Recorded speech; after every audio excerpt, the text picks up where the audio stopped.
কয়েকদিন ধরেই মনটা কেমন নার্সারি নার্সারি করছিল। মনে হচ্ছিল যে যাই একটা গাছ নিয়ে আসি, যাই একটা গাছ নিয়ে আসি।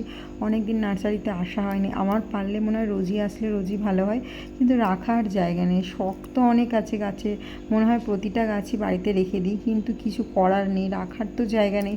আর সব গাছ রোদ্দুর ছাড়া হয় না, এটাই একটা ব্যাপার। আর সব দিকটা তো পুরো দুটো বেলা, কিন্তু খুব ভালোভাবে তো রোদ্দুর পায় না।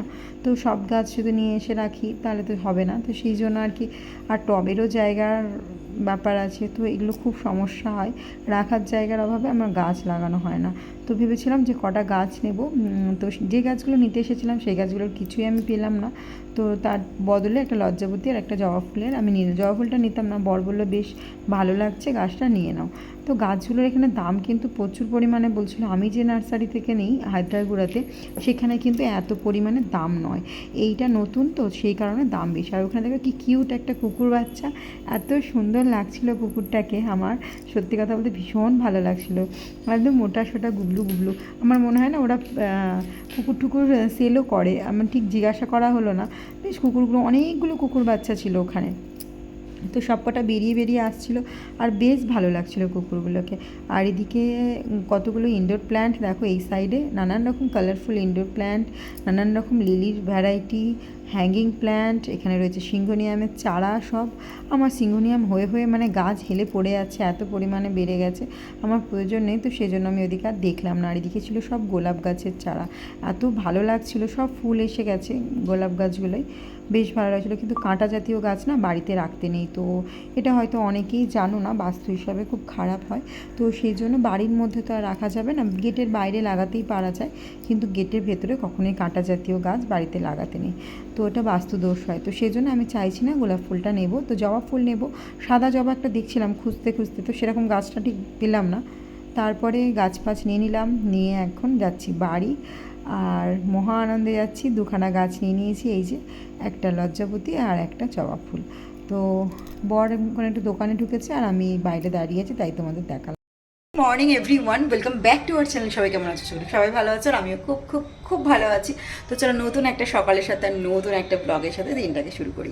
তো সকালবেলা চলে এসেছি নিয়ে ডিম আর টমেটো আর আদা, তো এগুলো নিয়ে আসলাম। আর দুটো গাছ এনেছি, একটা জবা ফুলের আর একটা হচ্ছে টাচ প্ল্যান্ট, মানে যেটাকে আমরা লজ্জাবতী বলি। আর কলা গাছ আমি আর দেখতে পাইনি, আমি ছোটো সাইজে যদি কলা গাছটা হতো তাহলে নিতাম, কারণ টবে রাখা পসিবল নয়। আর সব বড় টবগুলো আমার গাছে ভর্তি হয়ে গেছে।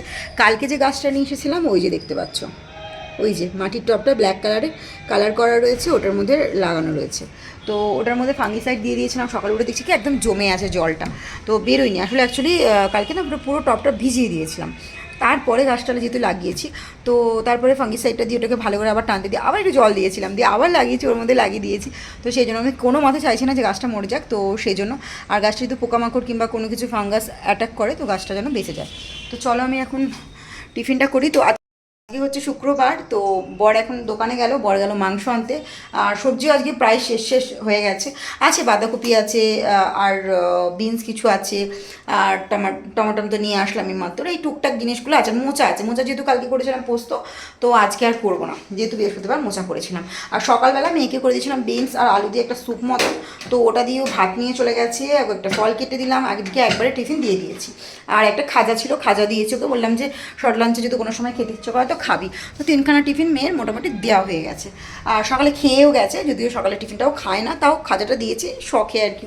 মা তো আমার বর ওই জন্য বলে যে ও স্কুলে যায় না খেতে যাবে, খাবার এভাবে আমি গুছিয়ে দিই। তো মায়েদের এভাবে যত্ন করাটা উচিত, তবে বাচ্চার স্বাস্থ্য ঠিকঠাক থাকবে, আমি এটা মনে করি। আর অন্যের বাচ্চাদেরকে জ্বলার থেকে ভালো নিজের বাচ্চাকে যত্ন করে রাখো। তো এটাই হচ্ছে ব্যাপার। তো চলো ভিডিওটা শুরু করি, আর কেমন লাগলো আমাকে লাস্টে কিন্তু অবশ্যই জানিও। তো মাংস নিয়ে চলে এসেছে, মাংসটা এখন আমি ডেস্কির মধ্যে রেখে দিয়েছি, আর বাকি এই বাসনগুলো এখন একটু ধুয়ে নেব, তারপরে রান্না করব। তার আগে আমি করে নিচ্ছি ফ্রাইড রাইসটা গরম, কারণ হচ্ছে এটা আমি টিফিনে খাবো। বর আর আমি দুজনেই ভাগাভাগি করে খেয়ে নেবো, তো সেই জন্য একটু গরম করে নিচ্ছি, কারণ বাসিটা মেয়েকে আমি দিতে চাইছি না, মেয়ে অতটা পছন্দও করে না ফ্রাইড রাইস। আর এই যে একদম আমি আমার শিবগুলোকে স্নান করিয়েছি এখানে নামিয়ে, এই যে এর মধ্যে জল জড়ো করা রয়েছে, সব স্নান করিয়ে ভালো করে গঙ্গা জল দিয়ে একদম পরিষ্কার করে করেছি। সোমবারে ভাবছি একটু দুধ দিয়ে ঢালবো। আর এই যে গ্রিন কালারের চুড়ি পরে নিয়েছি, 2 হাতে পরেছি, যেতে 1 ডজন এনেছিলাম, তো সেই জন্য। আর এখন আমি দেবো খেতে ঠাকুরকে, তারপরে গিয়ে রান্না করব। তো চলো পুজোটা দিই। শ্রাবণ মাসে গ্রিন কালারের চুড়ি পরে সবাই জানে, অনেকেই জানে যে শ্রাবণ মাসে গ্রিন কালারের চুড়ি পরতে হয়। কী কারণে পরতে হয় অনেকেই জানো না। শ্রাবণ মাসে মা পার্বতীর একটা স্টোরি আছে, অনেক বড় স্টোরি, সেটা নয় অন্য সময় বলবো। তো সেই মা পার্বতী পরেছিল চুড়ি, তো মহাদেবকে খুশি করার জন্য। তো সেই কারণেই না শ্রাবণ মাসে আর কি এই চুড়ি পরার নিয়মটা। আর শ্রাবণ মাস মানেই শিবের জন্ম মাস, আর শিবের জন্ম মাস মানেই শিবের পছন্দের কালার হচ্ছে গ্রিন। তো সেই কারণে সবুজ রঙের চুড়ি পরে থাকা হয়। তো এই কারণেই পরে, আরও অনেক কারণ আছে যেগুলো এত কারণ তো আমি তুলতে পারবো না, তো সবটাই জানা, তো সেই জন্য আর বলছিও না। মেয়ের রুমটার মধ্যে অনেক দিন ধরেই একটা বাটারফ্লাই ঢুকে আছে। তো সেদিন দেখেছিলাম মানে কার্টেনের ওপর বসেছিল, তারপরে কখন যে উঠে ওপরে উঠে গেছে জানিও না। তো ওপরে সিলিংয়ে একদম উঠে গেছে, লাইটটা জ্বালানোর পরে কি দারুণ লাগছে দেখো, ভীষণ সুন্দর লাগছিলো। মেয়ে আর আমি ভিডিও করছিলাম। তো চলো ভিডিওটা এখানে শেষ করলাম। সকলে ভালো থেকো এবং সুস্থ থেকো, টাটা।